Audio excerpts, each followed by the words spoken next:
If it weren't for Canada, if it weren't for Yale, I wouldn't be able to make YouTube videos. So I'm very thankful for Canada and for Yale. So again, we're really thankful for the opportunity to come. But the reality is, there's just too many immigrants coming into this country. And what's really happening is, even though you may have some short-term economic GDP bursts, ultimately you're degrading the social capital, trust, and cohesion of Canada. Ultimately, the Canadian identity has always been fragile. And all this massive influx of immigrants is making the identity much more fragile, which is in the long term going to affect Canada's capacity to work together, to innovate, to be resilient, to be cohesive as a society. Right now, a quarter, 25% of Canadians are foreign-born, first-generation immigrants like myself.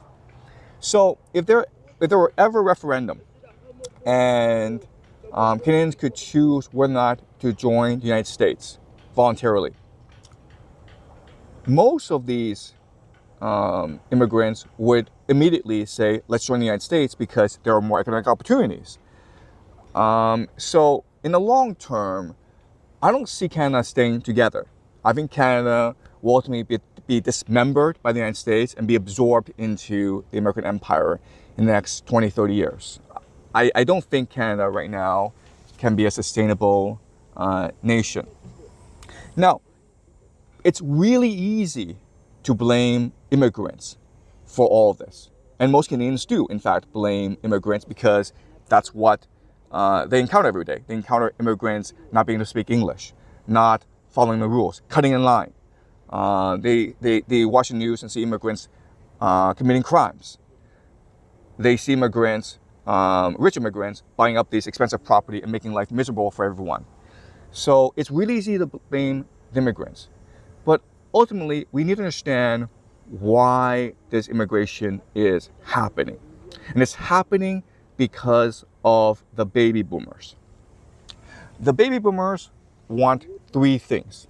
They want their pensions to be paid. They want quality, free health care. And they want the property prices to go up. Basically, they want the Canadian economy to keep on growing and growing and growing, regardless of the consequences. Now, in order for the economy to grow, there are three main mechanisms to accomplish this. The first mechanism is to exploit resources, because Canada really is the wealthiest country in the world. It has abundant, almost infinite resources, especially fresh water, which is what the world is going to need in the next 100 years. So Canada's an extremely wealthy place, and it can choose to exploit and export a lot of these resources. Okay, that's the first solution. The second solution, which is much more sustainable, is to unleash the entrepreneurial energy of the Canadian people, to encourage more entrepreneurship, more privatization, to reduce the regulatory state, to reduce the red tape. Okay, that's the second solution. And the third solution is immigration. Let's let in more immigrants. Let's let in the rich immigrants to pour cash into the economy. Let's let in poor immigrants so that they work as slave labor for Canadian corporations. So of these three solutions, the Canadian government went with the third solution: increase immigration. Now, a lot of people out there believe that this is a conspiracy, that there's this global international conspiracy out there to dilute national identity, to destroy the idea of the nation state, to reduce the white gene pool. This is all a World Economic Forum white replacement theory conspiracy spearheaded by the Jews.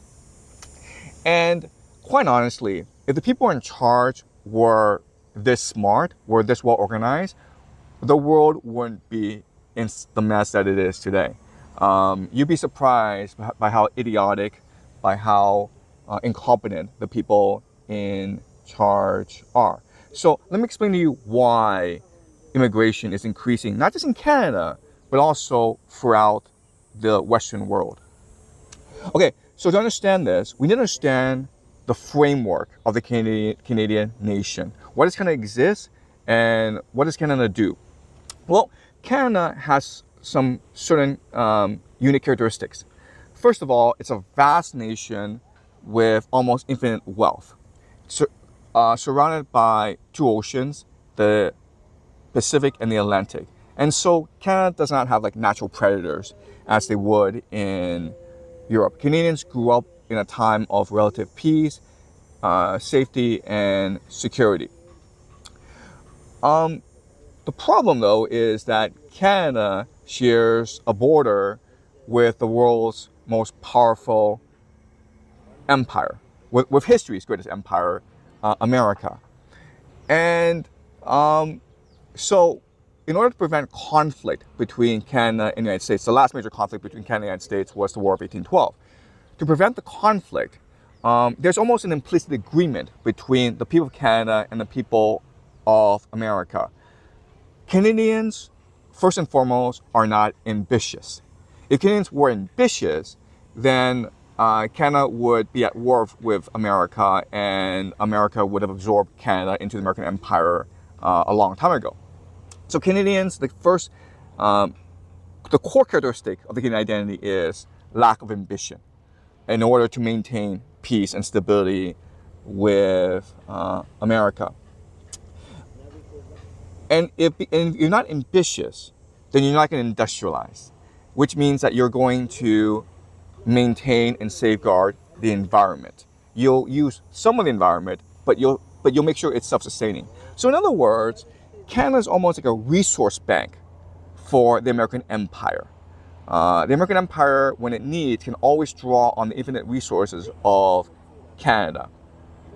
And so, because of its lack of ambition, there are two main drivers of the Canadian economy. The first, as I said, is resource exploitation, but sustainable, limited resource exploitation. But the main driver of the Canadian economy is immigration. Canada allows rich, corrupt families to come to Canada to hide their wealth.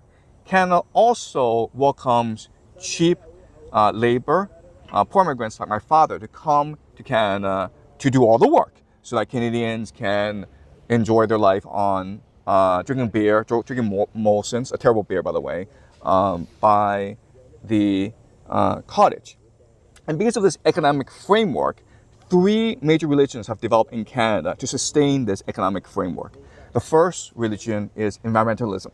So Canadians love the environment. They believe it is their duty, their inherent duty to protect and love trees.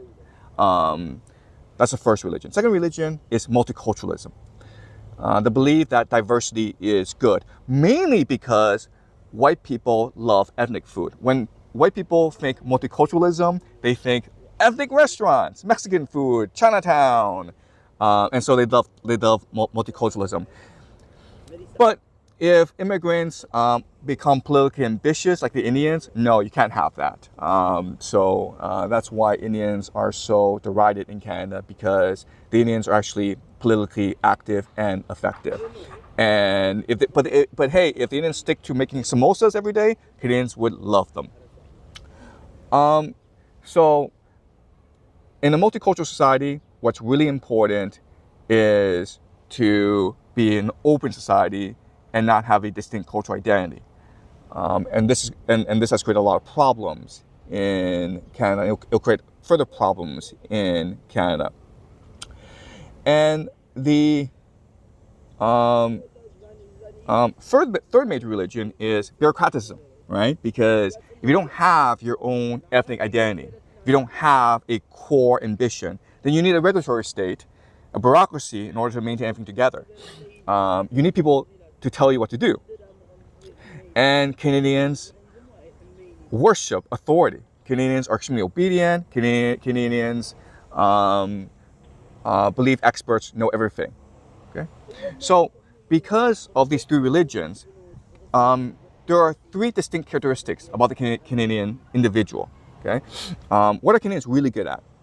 Well, the first thing is Canadians are really good at following the rules.